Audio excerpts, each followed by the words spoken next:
Yeah. Hello. So, Robin Hood, one of the greatest, coolest legends, mythologies that all of us know, whether you live in Britain, where it's based out of, or in America, or in some sort of Western civilization, or maybe even out in China. I'm sure you've heard of Robin Hood. And out in the Eastern world. I mean, it just, such is how far traveling and the power of the tale that is Robin Hood. Taking from the rich to give to the poor, it's just an eternal motif that does not go away. And once that genie is out of the bag, real hard to put out. Oh, this is cool. So, chat. Oh, I got a little... I got a little 10 here I could throw down. If only Robin Hood would have been so lucky back in his day. I do not want to pick that up. With Junk Rift, I'll pick that up. Let me do a couple clicks here. So, Robin Hood, guys. Let's get into it. I got some awesome stuff for you. In addition to fantasy football, who you need to pick up this week, because I'm gonna have gems that are still available right now that you could go steal for the future. It's only week 1, and there's a lot of information that's already out there, and some people are not acting upon it properly. They fall into a lot of the hoodwink, the hood spa, the rigmarole, the echo chamber. I've got some new ideas, some fresh ideas in the fantasy sphere that I will share with you if you guys are interested in that. Of course, guys, check the timestamps. I always have everything in the timestamps below if you guys ever want to skip ahead or look for some certain part of our content. But the real Robin Hood, of course. Did he exist? Most contemporary scholars have failed to turn up solid clues. Medieval chroniclers took for granted that a historical Robin Hood lived and breathed during the 12th or the 13th century. Who that could have been? Got a really good candidate that I don't know a lot of people have really put forth before. And I've done the research, and there's loose connections, but everyone says, oh, they're strong, and this one seems to be the strongest connection. The details on their academic accounts vary widely. However, placing them in conflicting regions and eras, of course, has to do with the matter of England, which is the history, how England came to be and its lore. Oh, I've been here before, of course. Oh, that was really cool, actually. Let's head on up. And we'll fly away, fly away. Ha ha ha! Blinken!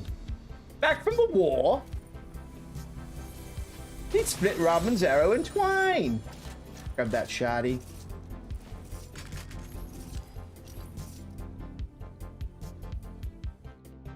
The subject of ballads, books, and films.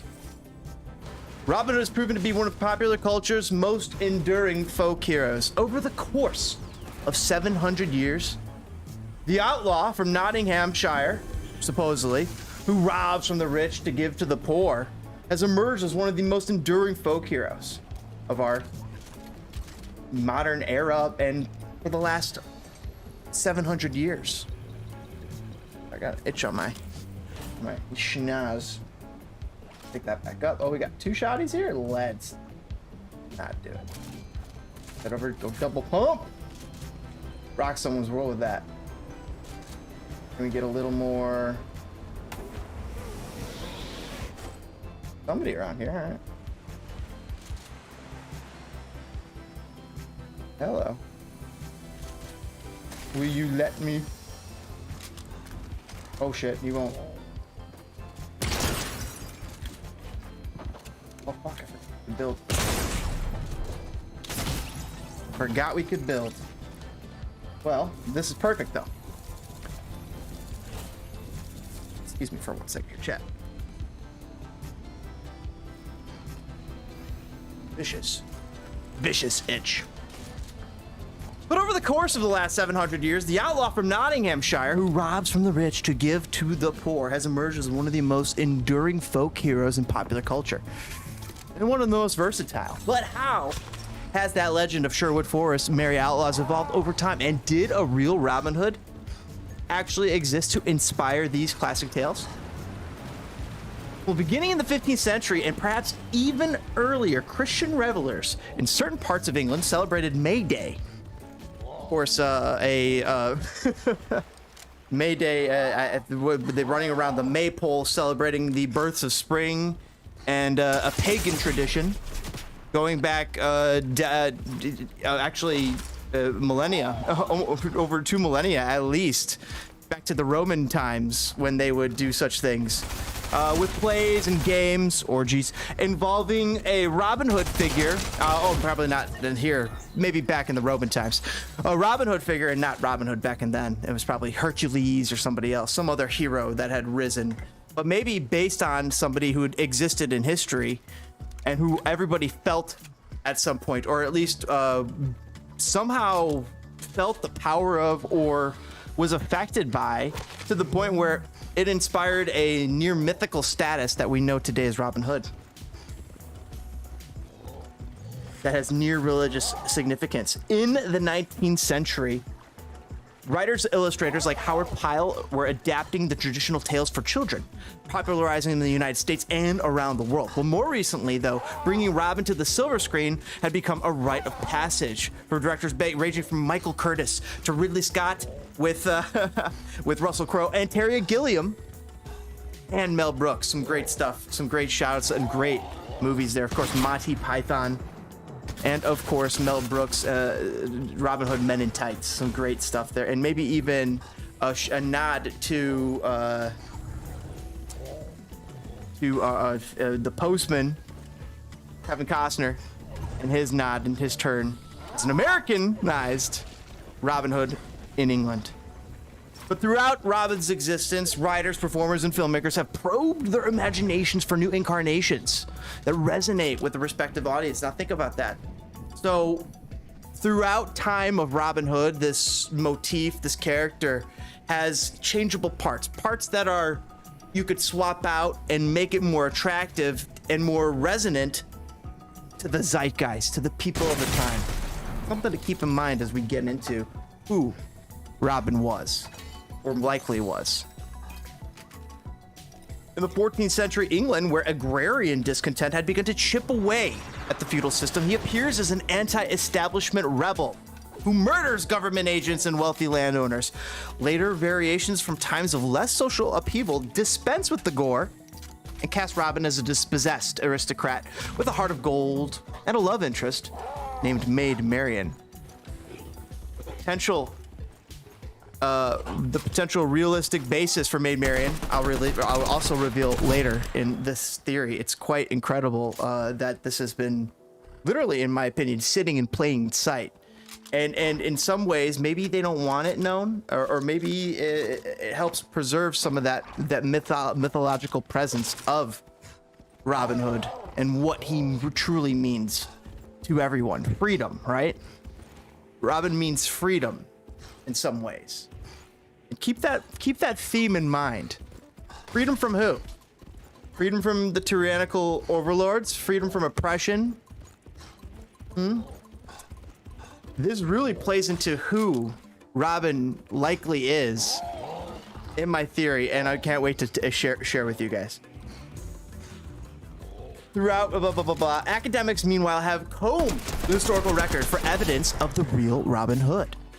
English legal records suggest that as early as the 13th century, by the way, let me just fix one thing here.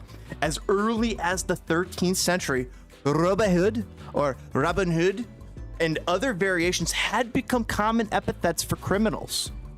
But what had inspired these nicknames? A fictional tale, an infamous bandit, or an amalgamation of both?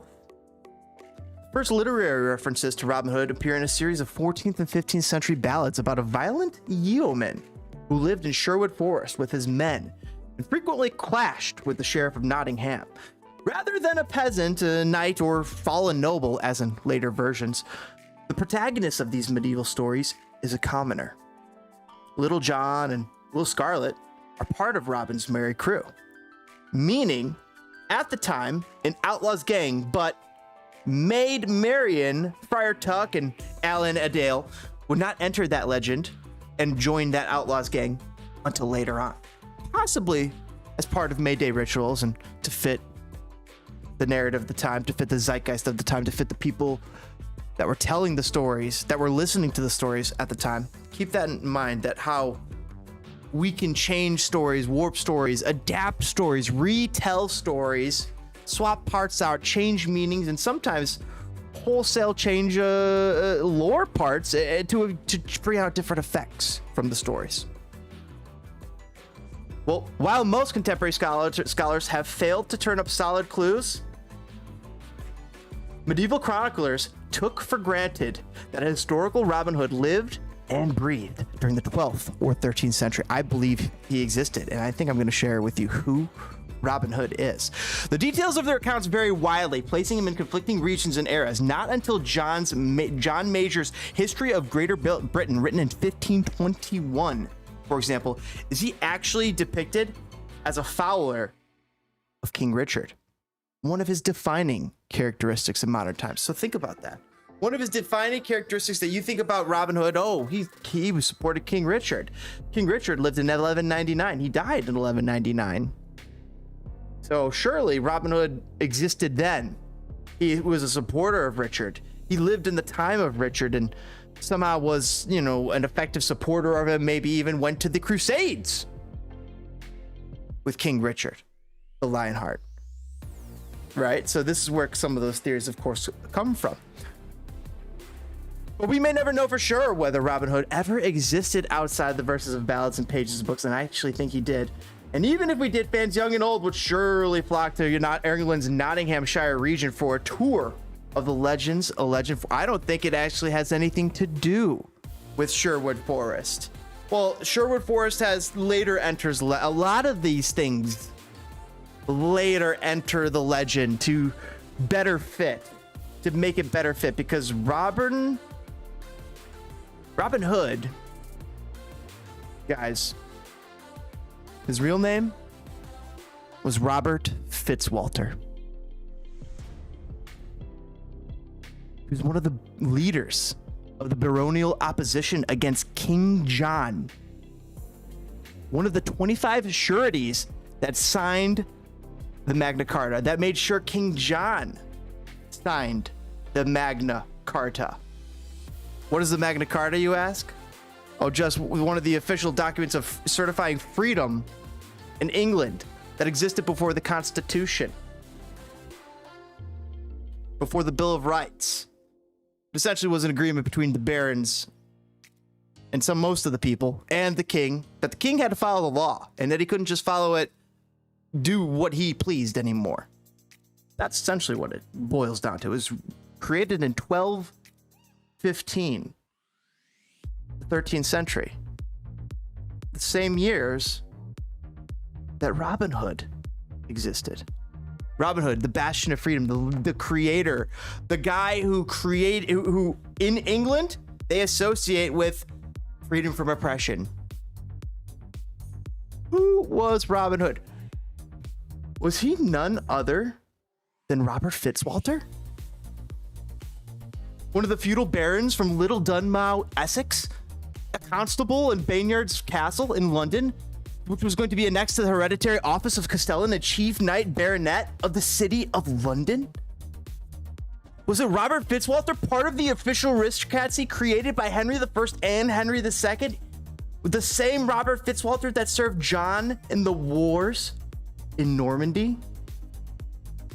Did Robin Hood serve Little John? Not Little John, but did Robin Hood serve John, Prince John, in Normandy? If he was Robert Fitzwalter, he did.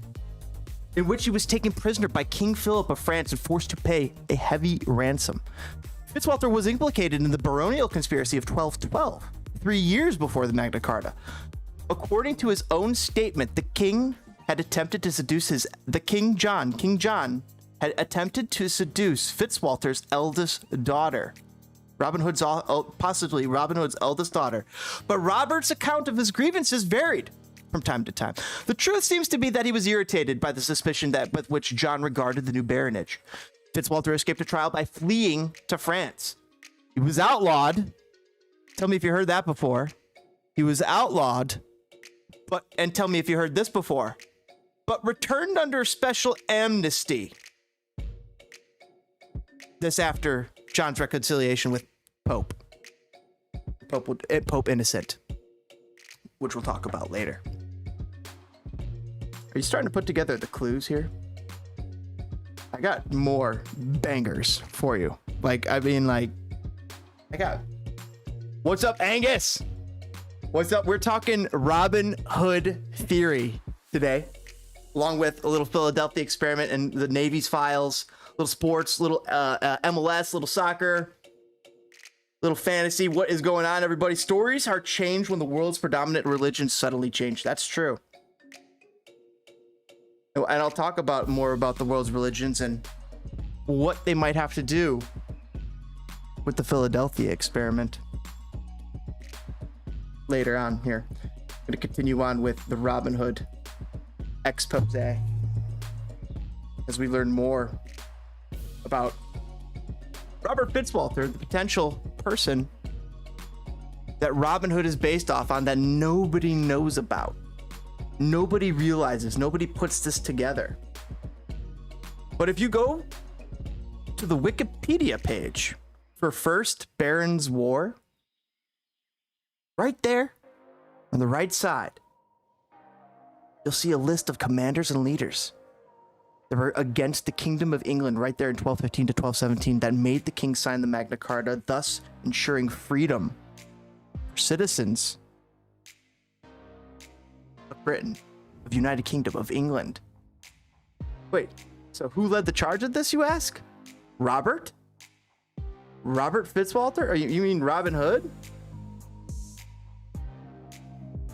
It gets juicier. It gets juicier.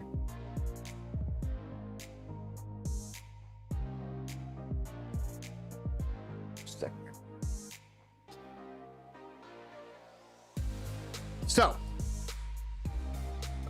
Fitzwalter continued, however, to take the lead in the baronial agitation against King John. Tell me if you heard that before. Robin Hood continued to take the lead in agitation with his merry men against the king.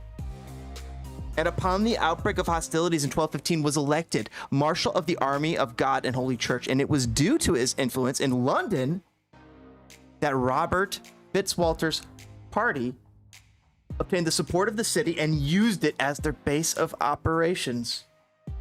The clause in the Magna Carta prohibiting sentences of exile, except as the result of a lawful trial, refers more particularly to his case.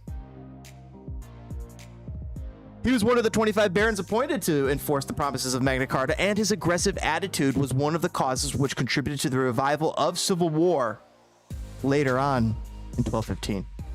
He was also one of the envoys who invited Prince Louis England and was one of the first barons to do homage when King Louis entered London. Slighted by the French as a traitor to his natural lord, he served King Louis with fidelity until he was captured at the Battle of Lincoln in May 1217. Released on the conclusion of peace, he joined the Fifth Crusade but returned at an early date to make his peace with the regency. The remainder of his life was uneventful and he died peacefully in 1235. He was the father of 3 children. Matilde? Curious. Robert and Christina. Christina, of course, who married William Fitzgeoffrey de Mandeville, 3rd Earl of Essex, and he's remembered. But Robert Fitzwalter is also remembered as a champion of English liberty and has also become associated with various legends, including that of Robin Hood. Chat. Nothing in the rest of this article says anything of that could be Robin Hood, but there are little signs that indicate that he is the basis. He's one of the basis for Robin Hood. Now, I think the thing about Robin Hood is I think when you look into the history of Robin Hood, he's an amalgamation of people. He's an amalgamation of tales. He's an amalgamation of myths. He's an amalgamation of things that fit the time It fit the audience of the time and the zeitgeist of the time, especially the audience that was locked in a civil war, trying to get the king to obey the rules that everybody else had to obey and secure rights for the entire citizenry of United Kingdom, which was up until that point still dead, stuck in the feudal system, and still would be for some time after. Is this the basis for Robin Hood? I think so. I think this is where Robin Hood comes from. I got more about that too. It's nuts. This is, of course, from National Geographic. Stealing from the rich to give to the poor, Robin Hood and his merry men are a permanent part of popular culture. Set in England during the reign of King Richard the Lionheart, which I think Robert was really 15 years later after King Richard the Lionheart. Like, they're connected by 15 years and King John, but I think that's kind of where it kind of just happens to fit, because King Lionheart, good king. King John, bad king, right? That's kind of like the cutoff. So surely Robin Hood supported the good king, right? Especially because he went against the bad king and made him sign an agreement later. Him and his merry men.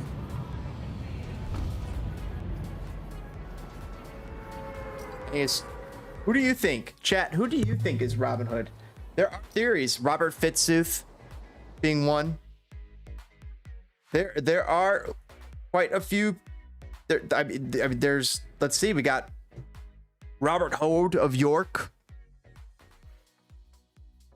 Could be John Davil and his brother Robert, and their kinsmen Jocelyn and Adam during the Second Barons' War. I think it's Robert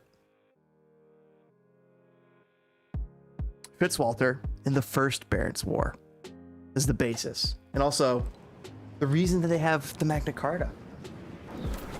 How incredible. I think this is sitting right in front of people's faces, and for some reason they can't. There's other things like this too that I think that we have the ability to solve a few of these mysteries that we think we can't solve. The answers are there. It's sorting through the bullshit. It's getting through the malarkey. It's about moving through the possibilities and getting into the realm of probabilities. And when you can get more probable, because we know people, we know how humans, technology may have changed, but humans haven't in general. Or desires. I mean, you could go to that one scene in Jurassic Park and you'll see what you'll know exactly what everybody wants to do. It's Jurassic Park, Jurassic World, where Chris Pratt's talking to the Claire character, and he says, you know, all these dinosaurs, they want to hunt, they want to live, and they want to. That was what he wanted to do to Claire at that time as well. Interesting to note.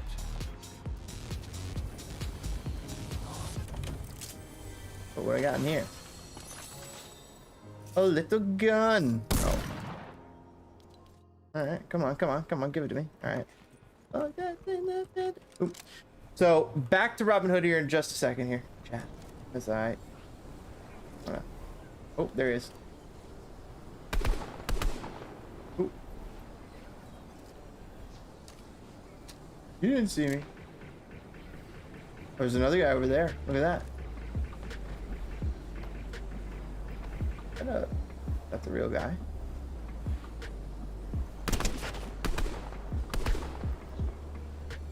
I don't know if he knows that the other guy's there. I think there's 3 guys there.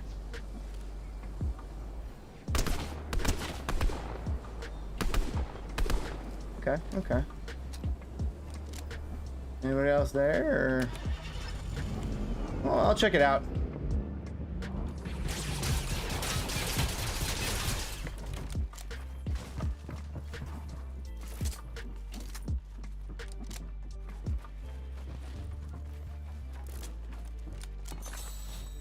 Gotta change guns here. Whew.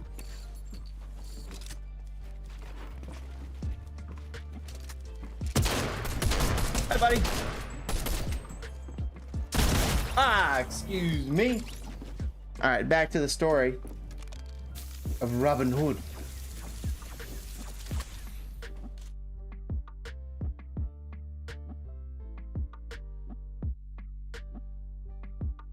Well, the story has, of course, been around centuries, and stealing from the rich to give to the poor, Robin Hood and his merry men are a permanent part of popular culture.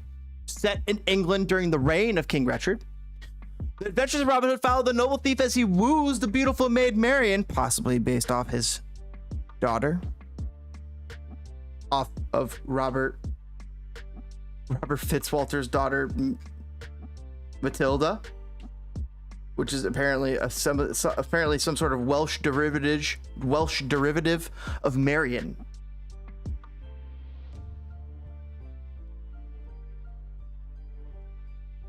Let's see. Legacy. A large legendary romantic history gradually gathered around the memory of Fitzwalter as the first champion of English liberty. A picturesque tale first found in the manuscript Chronicle of Dunmouth tells how Fitzwalter had a very beautiful daughter named Matilda, who indignantly rejected the immoral advances of King John. At last, as the maiden proved obdurate, John caused her to be poisoned, so that the bitterest sense of personal wrong drove Fitzwalter to take up the part of a constitutional leader. So generally was the story believed that an alabaster figure on a gray altar tomb in the Priory Church in Little Dunmow is still sometimes pointed out as an effigy to this unfortunate Matilda. Several poems and plays have been based upon the picturesque romance, and then Matilda is curiously mixed up with Maid Marian, the mistress of Robin Hood. Such are the 1601 plays of Henry Chattel and Anthony Munday, cited called The Downfall of Robert, Earl of Huntington, afterwards called Robin Hood, with his love to chaste Matilda, the Lord Fitzwalter's daughter. Afterwards his fair maid Marian, and the death of Robin Hood, and the lamentable tragedy of chaste Matilda, his fair maid Marian, poisoned by Dunmow by King John. That's the title. Michael Drayton also published in 1594 a poetical account called Matilda the Fair and Chaste Daughter of the Lord Robert Fitzwalter, as well as 2 letters in verse purporting to be written by her and King John. Before 1639, Robert Davenport wrote another play, The Tragedy of King John and Matilda. So it seems that Fitzwalter's daughter has been intertwined into the Maid Marian legend somehow. But yet, Fitzwalter is not intertwined into the Robin Hood legend as much as Maid Marian. To see, this doesn't make sense, especially because he is the first champion of English liberty. But is he the first champion of English liberty? Is Robert Fitzwalter, or is Robin Hood truly the first champion of English liberty? And therefore also based off Robert Fitzwalter. I mean, truly, I think this is, we're onto something here, chat. It's also believed that in the 17th century, that Robert Fitzwalter, or one of his successors, was the founder of the Filch of Bacon custom in Little and Great Dunmow. Fitzwalter and King John are the 2 central characters in the comic monologue of Magna Carta by Marriott Edgar, and that's about all that the Wikipedia has to say about it. But still, like the roots of Sherwood Forest, the origins of Robin Hood's story extend deep into English history. His name can be found all over the English map, in fact. Robin Hood's Cave, Robin Hood's Stoop in Derbyshire, Robin Hood's Well in Barnesdale Forest, Yorkshire, Robin Hood's Bay, also in Yorkshire. When the story is traced back to its 14th or 13th century beginnings, the figure of Robin Hood changes with the times. The earliest versions would be almost unrecognizable when compared to the green-clad, bow-wielding Robin Hood of today. As the centuries passed, the tale of Robin Hood evolved, as England evolved. And with each new iteration of Robin Hood, the Robin Hood legend would absorb new characters, new settings, new traits, evolving to the familiar legend that we know today. I gotta show you this, though. I gotta show you Robert Fitzwalter's coat of arms. You guys, this... Some people wonder, I wonder if there's a loose connection here to why they may say he's a bow wielder, why Robin Hood's a bow wielder. Well, is it perhaps because of his crest? Robert Fitzwalter's crest?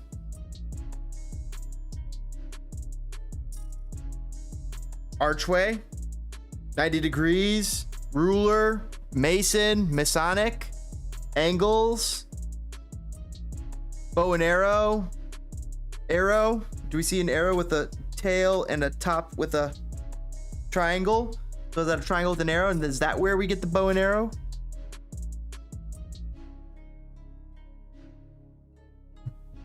Something to think about.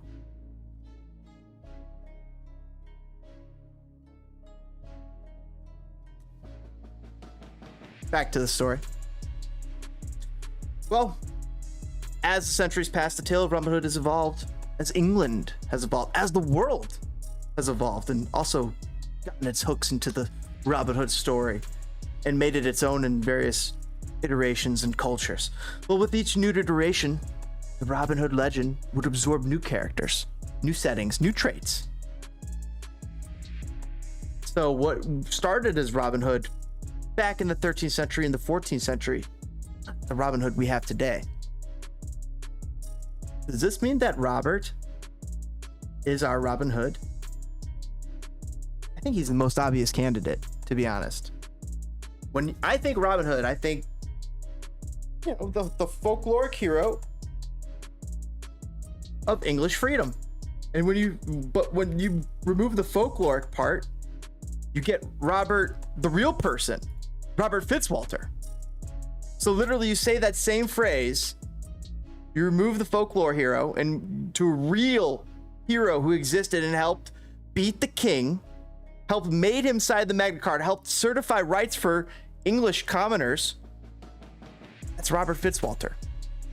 Literally, you change one sentence, one part of the sentence, and the legend of Robin Hood becomes a real person named Robert Fitzwalter. There's something there. There's something there. There's a shred. There's a sniff. There's a whiff. Making the case. Who was Robert Fitzwalter? Well, he was the Lord. He was the son of Walter Fitzrobert, a wooden Walter, and his wife Maud, or Matilde, the daughter of Richard de Lucy of Dis, a de Lucy family member.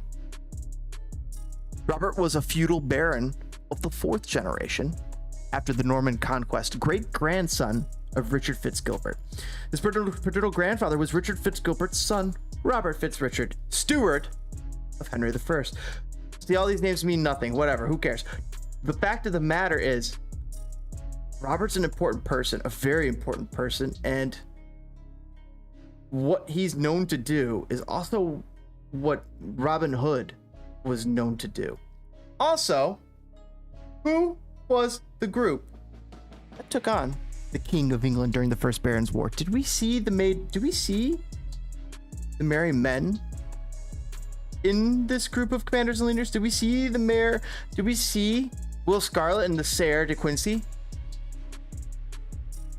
Or William Marshall, Will Scarlet. His son, of course, Richard Marshall. You do the math. Then also, I scroll down here a little farther and I see, what's this? Eustace the Monk? Well, didn't Friar Tuck help out Robin Hood? And once again, this is reappropriating, changing of the myth, changing of the stories to better fit with the times. But did someone change Friar Tuck or Eustace the Monk, who was basically kind of like a pirate brigand, into Friar Tuck? Eustace the Monk, born Eustace Busket, back in 1170 to 1217 is when he existed, was a mercenary and pirate in the tradition of medieval outlaws. The birthplace of Eustace was not far from Boulogne. A 1243 document later mentions that Guillaume Clément, Seigneur de Cos, which indicates the family lived in that vicinity. So what does that mean? I don't know. It doesn't matter. But what it does mean is that Eustace the Monk Is that the basis for Friar Tuck? And do we have Will Scarlet and the Serre de Quincy? And do we also have Little John as John, King John? And just another John enters the story, and he becomes Little John. Oh, he's his buddy now because they were buddies. They were buddies for a time. He supported Little John. He went to war with Little John, but then later went to war against Little John. Of course, we're talking about Fitzwalter, but are we also talking about Robin Hood? See what I'm talking about? This is nuts. Nuts that people haven't made these connections before. I mean, it's all here for us. In the History Channel article, in the National Geographic article, on the Encyclopedia Britannica articles, and also in these scholarly articles that I've been investigating.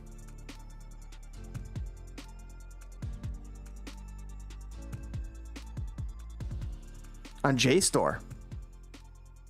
So there's another folktale from along the same time, literally the same time, but it's from France. It's kind of about France, but it's also about England. It's about France and England. It's the story of Fulk Fitzwarren. Who was Fulk Fitzwarren? Well, he was a real person.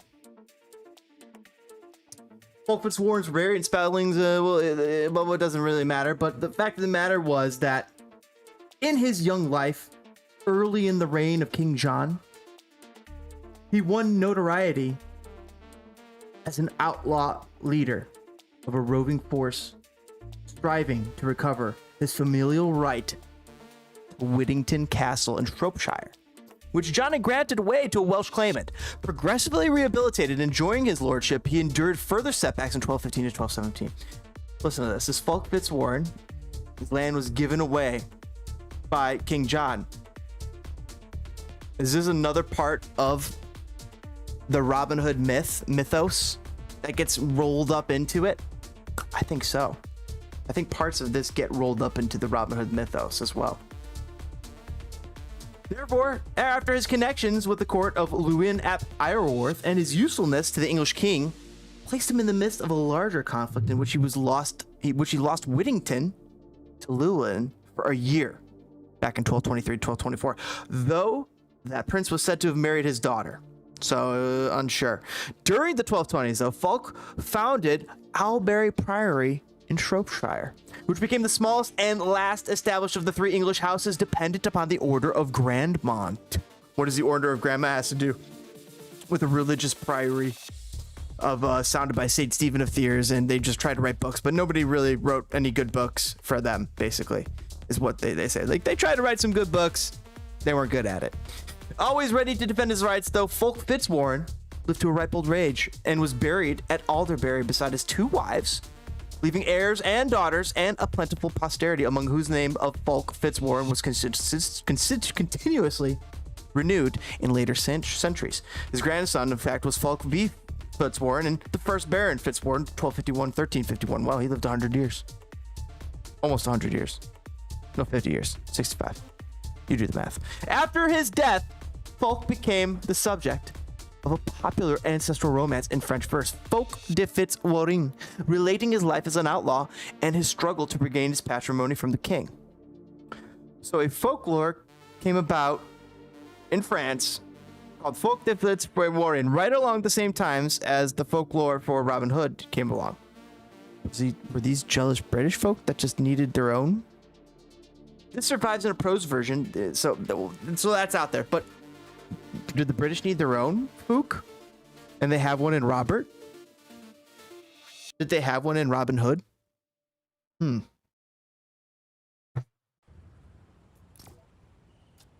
Pretty incredible, chat.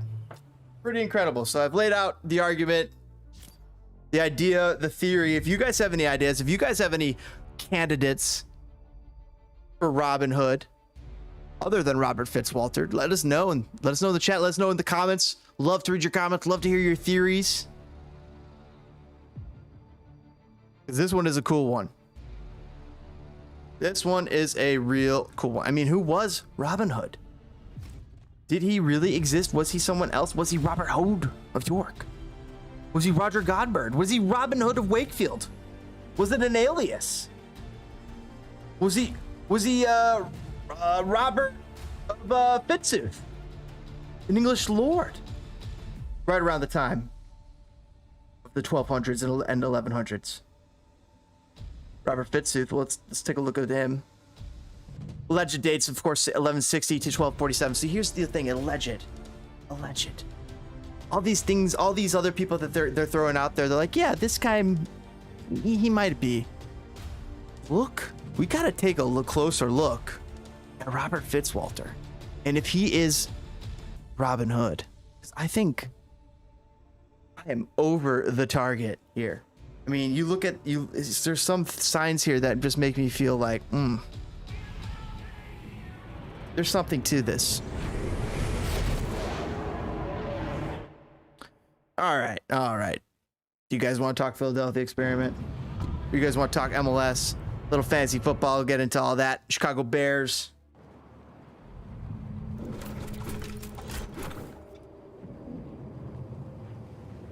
Click that. Bam, bam, MoneyGram. Stories are changed when the world's predominant religions suddenly change. Doing fine. Let's get better. Philadelphia experiment. What the was that? Wasn't that something that happened in 1943? I'll let you know, chat. Go down. Ooh, I think we got nope. Some tasty here. Bullets. Okay. Bullets. Still need health, and I wouldn't mind shields. No shields. Okay. So wouldn't mind shields. Trying to will them into existence here. Oh, we got bullets fired. We'll go investigate. Oh, shields. Make it so we can at least take a shot at. Look at that. We can at least take an extra shot.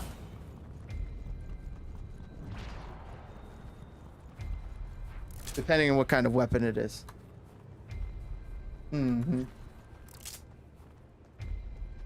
Chicago Fire pretty much eliminated from MLS playoff contention. It's over. It's over. Did they put up a good fight?